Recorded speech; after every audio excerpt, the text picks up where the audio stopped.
Hey guys, it's Miss Dolan. So like I said before spring break, to try to keep our days at home learning more normal like we would be at school, I promised that I would continue to read you guys Percy Jackson. So I'm going to be doing that every day. In the morning, there's going to be a short little read aloud video that you can watch. It's either going to be a full chapter or part of a chapter, and we're going to continue to read. You can watch it if you want to. You don't have to, but I feel like it'd be really nice if you follow along and continue to read this book with us. All right, so where we left off in our book, Percy just got to Camp Half-Blood. He just woke up after fighting the Minotaur, and now he is playing a game of Pinnacle with Mr. D and Sharon. So here we go. I'm sure the boy can learn, Sharon said. Please, I said. What is this place? What am I doing here? Mr. Brun, Sharon, why would you go to Yancey Academy just to teach me? Mr. D snorted. I asked the same question. The camp director dealt the cards, and Grover flinched every time one landed in his pile. Sharon smiled at me sympathetically, the way he used to in Latin class, as if to let me know that no matter what my average was, I was his star student. He expected me to have the right answer. Percy, he said, did your mother tell you nothing? She said, I remembered her sad eyes looking out over the sea. She told me she was afraid to send me here, even though my father had wanted her to. She said that once I was here, I probably couldn't leave. She wanted to keep me close to her. Typical, Mr. D said. That's how they usually get killed. Young man, are you bidding or not? What? I asked. He explained impatiently how you bid in Pinnacle, and so I did. I'm afraid there's too much to tell, Sharon said. I'm afraid your unusual orientation film won't be sufficient. Orientation film? I asked.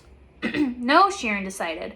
Well, Percy, you know your friend Grover is a satyr. You know, he pointed to the horn in the shoebox, that you've killed the Minotaur.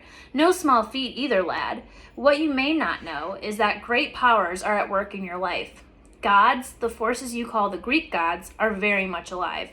I stared at the others around the table. I waited for someone to yell, not, but all I got was Mr. D yelling, oh, a royal marriage, trick, trick, he cackled as he tallied up his points. Mr. D, Grover asked timidly, if you're not going to eat it, could I have your Diet Coke can? All right.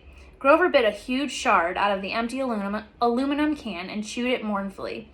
Wait, I told Sharon. You're telling me there's such a thing as God? Well, now, Sharon said, God, capital G God. That's a different matter altogether. We shan't deal with the metaphysical.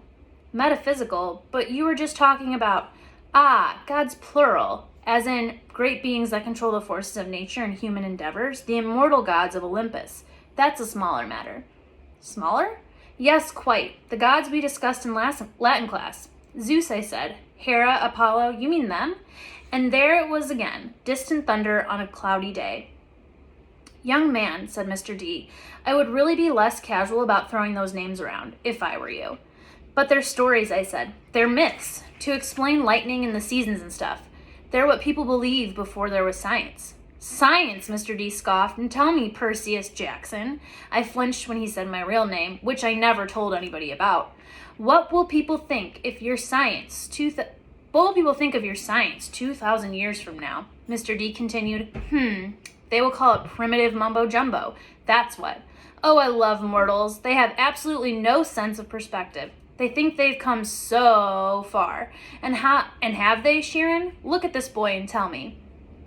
I wasn't liking Mr. D much, but there was something about the way he called me mortal, as if he wasn't. It was enough to put a lump in my throat, to suggest why Grover was dutifully minding his cards, chewing his soda can, and keeping his mouth shut. Percy, Sharon said, you may choose to believe or not, but the fact is that immortal means immortal. Can you imagine that for a moment? Never dying, never fading, existing just as you are for all time? I was about to answer, off the top of my head, that it sounded like a pretty good deal, but the tone of Sharon's voice made me hesitate. You mean whether people believed in you or not? I said. Exactly, Sharon agreed. If you were a god, how would you like being called a myth, an old story to explain lightning? What if I told you, Perseus Jackson, that someday people would call you a myth, just created to explain how little boys can get over losing their mothers? My heart pounded. He was trying to make me angry for some reason, but I wasn't going to let him. I said, I wouldn't like it, but I don't believe in gods. Oh, you'd better, Mr. D murmured, before one of them incinerates you. Grover said, Please, sir, he's just lost his mother. He's in shock. A lucky thing, too, Mr. D grumbled, playing a card. Bad enough I'm confined to this miserable job, working with boys who don't even believe. He waved his hand, and a goblet appeared on the table, as if the sunlight had bent momentarily and woven the air into the glass. The goblet filled itself with red wine. My jaw dropped, but Sheeran hardly looked up. Mr. D, he warned, your restrictions. Mr. D looked at the wine and sighed. Dear me, he looked at the sky and yelled, Old habit, sorry. More thunder. Mr. D waved his hand again, and the wine glass changed into a fresh can of Diet Coke. He sighed unhappily, popped the top of the soda, and went back to his card game. Sheeran winked at me. Mr. D offended his father a while back, took a fancy to a wood nymph who had been declared off limits. A wood nymph? I repeated, still staring at the Diet Coke can like it was from outer space. Yes, Mr. D confessed. Father loves to punish me. The first time, prohibition, ghastly, absolutely horrid 10 years. The second time, well, she was pretty, and I couldn't stay away. The second time he sent me here, Half-Blood Hill, summer camp for brats like you. Be a better influence, he told me. Work with use rather than tearing them down. Ha! Absolutely unfair. Mr. D sounded about 6 years old, like a pouting little kid. And I stammered, Your father is... D. Immortalis, Sheeran, Mr. D said. I thought you taught this boy the basics. My father is Zeus, of course. I ran through D names from Greek mythology. Wine, the skin of a tiger, the satyrs that all seemed to work here, the way Grover cringed, as if Mr. D were his master. You're Dionysus, I said, the god of wine. Mr. D rolled his eyes. What do they say these days, Grover? Do the children say, well, duh? Yes, Mr. D. Then well, duh, Percy Jackson. Did you think I was Aphrodite, perhaps? You're a god? Yes. A god. You. He turned to look at me straight on, and I saw a kind of purplish fire in his eyes, a hint that this whiny, plump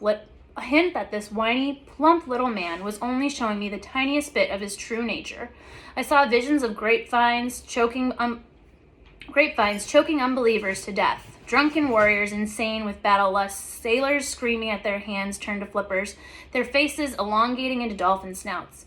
I knew that if I pushed him, Mr. D would show me worse things. He would plant a disease in my brain that would leave me wearing a straitjacket in a rubber room for the rest of my life. Would you like to test me, child? He said quietly. No, sir. The fire died a little, and he turned back to his card game. I believe I win. Not quite, Mr. D, Sheeran said. He set down a straight, tallied the points, and said, the game goes to me.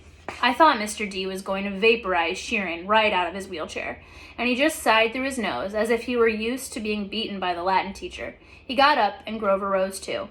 I'm tired, Mr. D said. I believe I'll take a nap before the sing-along tonight. But first, Grover, we need to talk, again, about your less than perfect performance on this assignment. Grover's face beaded with sweat. Yes, sir. Mr. D turned to me. Cabin 11, Percy, and mind your manners. He swept into the farmhouse, and Grover followed miserably. Will Grover be okay? I asked Sheeran. Sheeran nodded, though he looked a bit troubled.